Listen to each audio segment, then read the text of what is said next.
Welcome back ಸ್ನೇಹಿತರ I series hand made ಮತ್ತು hand written ಚಾನೆಲ್ನ ಮತ್ತೊಂದು ಮಾಹಿತಿ ಭರಿತ ಸಂಚಿಕೆಗೆ. ನೀವೇನಾದರೂ ಆನ್ಲೈನ್ ಅಪ್ಲಿಕೇಶನ್ ಆದ OLX ಅನ್ನೋ ಆ್ಯಪ್ನ ಬಳಸಾತೀರಿ. ಈ ಆ್ಯಪ್ ಮೂಲಕ ಹೆಂಗೆಲ್ಲ ಸ್ಕ್ಯಾಮ್ ಆಗ್ತೈತಿ, ಅದರಿಂದ ನಾವು ಯಾವ ರೀತಿ ಹುಷಾರಾಗಿರ್ಬೇಕು ಅನ್ನೋದನ್ನ ಎಲ್ಲ ನಾನು ನಮ್ಮ ಜೊತೆ ನಡೆದ ಒಂದು ಲೈವ್ ಇನ್ಸಿಡೆಂಟ್ ಮೂಲಕ ಪೂರ್ತಿ ಮಾಹಿತಿನ ತಿಳಿಸ್ಕೊಡ್ತೀನಿ. ವಿಡಿಯೋನ ಎಲ್ಲೂ ಸ್ಕಿಪ್ ಮಾಡಲಾರ್ದ ತಪ್ಪದ ಕೊನೆವರೆಗೂ ನೋಡ್ರಿ.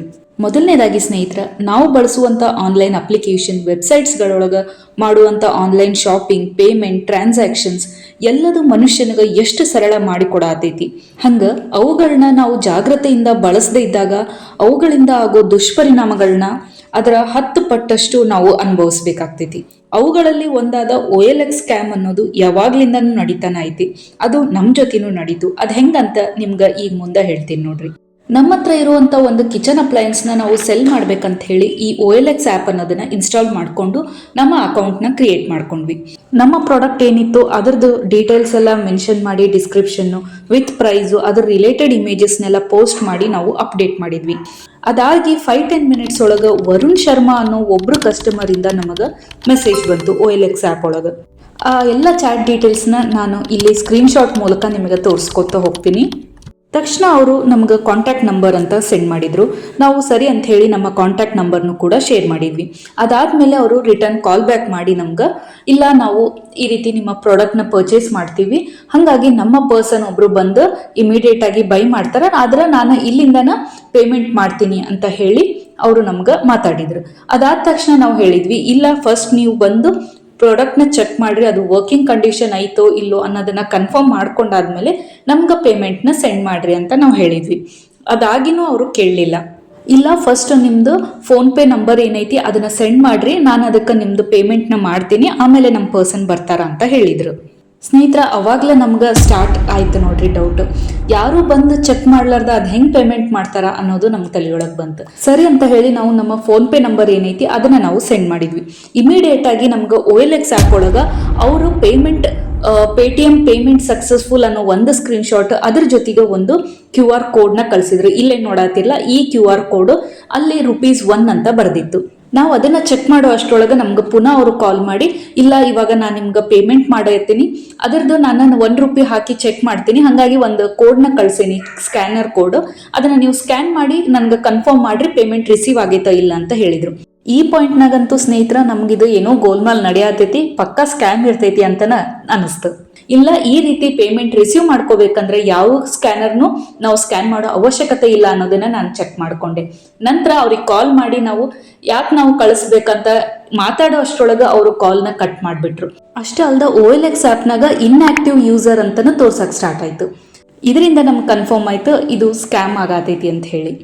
ಪುನಃ ಅವ್ರ ನಂಬರ್ಗೆ ನಾವು 2-3 ಸತಿ ಕಾಲ್ ಮಾಡಕ್ಕೆ ಟ್ರೈ ಮಾಡಿದ್ರು, ಕಂಟಿನ್ಯೂ ಆಗಿ ಬಿಸಿ ಬಂತು. ನೆಕ್ಸ್ಟ್ ಮೂಮೆಂಟಿಗೆ ಅದು ಸ್ವಿಚ್ ಆಫ್ ಅಂತಲೂ ಬಂತು.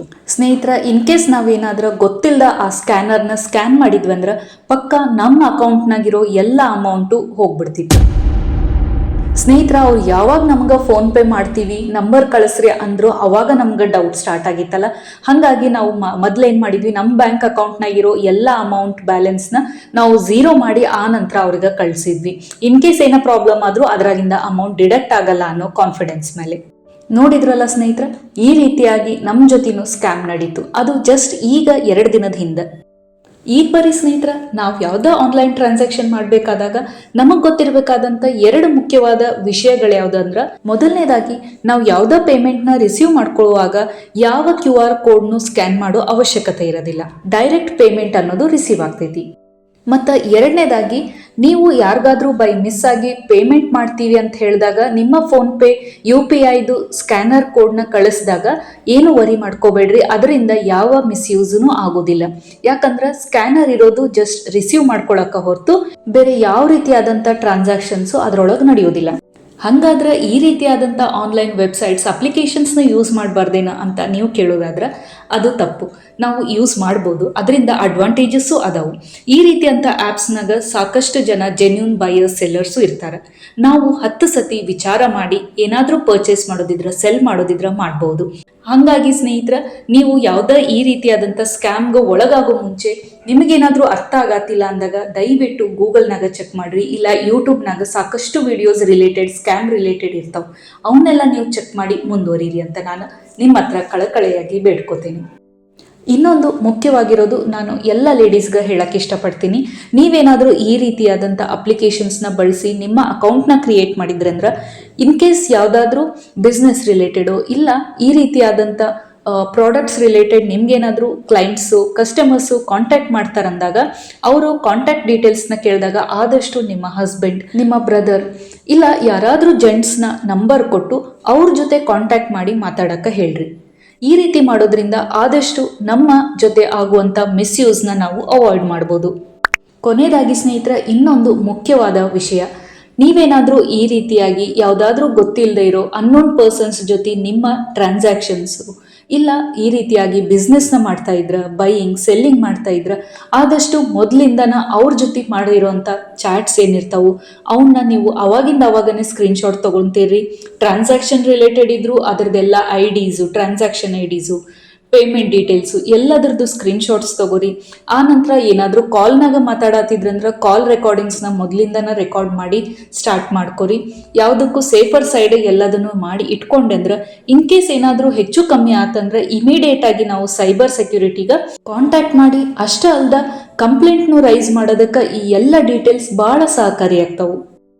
ನೋಡಿದ್ರಲ್ಲ ಸ್ನೇಹಿತರ, ಈ ಒಂದೇ ಆ್ಯಪ್ ಅಂತಲ್ಲ, ಈ ರೀತಿಯಾದಂಥ ಸಾಕಷ್ಟು ಅಪ್ಲಿಕೇಶನ್ಸ್ ವೆಬ್ಸೈಟ್ನಾಗ ನಮ್ಮ ಜೊತೆ ಸ್ಕ್ಯಾಮ್ಸ್ ಅನ್ನೋದು ನಡೀತಿರ್ತೈತಿ. ಹಾಗಾಗಿ ಯಾವುದೋ ಅನ್ನೋನ್ ಪರ್ಸನಿಂದ ಬಂದಿರುವಂಥ ಫೈಲ್ಸ್ ಆಗಲಿ, QR ಕೋಡ್ಸ್ ಆಗಲಿ, ಆಮೇಲೆ ಅವ್ರೇನಾದರೂ ನಿಮ್ಮ ಕಾಂಟ್ಯಾಕ್ಟ್ ಡೀಟೇಲ್ಸ್ನ ಕೇಳತ್ತಾರಂದಾಗ ಯಾವುದನ್ನು ನೀವು ಈಸಿಯಾಗಿ ಶೇರ್ ಮಾಡೋಕ್ಕೆ ಹೋಗ್ಬೇಡ್ರಿ. ಯಾವ ಫೈಲ್ಸ್ನು ಡೌನ್ಲೋಡ್ ಮಾಡಬೇಡ್ರಿ, ಯಾವ ಸ್ಕ್ಯಾನರ್ಸ್ನು ಸ್ಕ್ಯಾನ್ ಮಾಡ್ಕೊಳಕ್ಕೆ ಹೋಗ್ಬೇಡ್ರಿ. ಇವುಗಳಿಂದ ಮಿಸ್ ಆಗಿ ನಿಮ್ಮ ಅಕೌಂಟ್ ಡೀಟೇಲ್ಸ್, ನಿಮ್ಮ ಪರ್ಸ್ನಲ್ ಡೀಟೇಲ್ಸ್ ಎಲ್ಲದು ಲೀಕ್ ಆಗಿ ಹ್ಯಾಕ್ ಆಗೋ ಚಾನ್ಸಸ್ ಜಾಸ್ತಿ ಇರ್ತೈತಿ. ಹಾಗಾಗಿ ಸ್ನೇಹಿತರೆ, ಯಾವಾಗಲೂ ಏನೋ ಒಂದು ಮಾಡ್ಬೇಕಂದಾಗೂ ಆದಷ್ಟು ಜಾಗ್ರತೆಯಿಂದ ಹುಷಾರಾಗಿ ಮಾಡ್ರಿ. ನಿಮಗೆ ಗೊತ್ತಿಲ್ಲ ಅಂದ್ರೆ ಇನ್ನೊಬ್ಬರನ್ನ ಕೇಳಿ ಮುಂದುವರಿರಿ ಅಂತ ನಾನು ನಿಮ್ಮ ಹತ್ರ ಕೇಳ್ಕೊತೀನಿ. ನೋಡಿದ್ರಲ್ಲ ಸ್ನೇಹಿತರೆ, ಈ ಇನ್ಫಾರ್ಮೇಟಿವ್ ವಿಡಿಯೋ ಹಂಗೆ ಅವೇರ್ನೆಸ್ ವಿಡಿಯೋ ಅಂತಲೂ ಹೇಳ್ಬೋದು. ಇದು ಹೆಂಗೆ ಅನಿಸ್ತಂತ ಕಮೆಂಟ್ನಾಗ ತಿಳಿಸೋದನ್ನ ಮರಿಬೇಡ್ರಿ. ಮತ್ತೆ ಭೇಟಿಯಾಗೋಣ ಮುಂದಿನ ಮಾಹಿತಿ ಭರಿತ ಸಂಚಿಕೆಯಲ್ಲಿ. ಧನ್ಯವಾದಗಳು. ಶುಭ ದಿನ. ನಿಮ್ಮ ಪ್ರೋತ್ಸಾಹ ಸದಾ ನಮ್ಮೊಂದಿಗಿರಲಿ.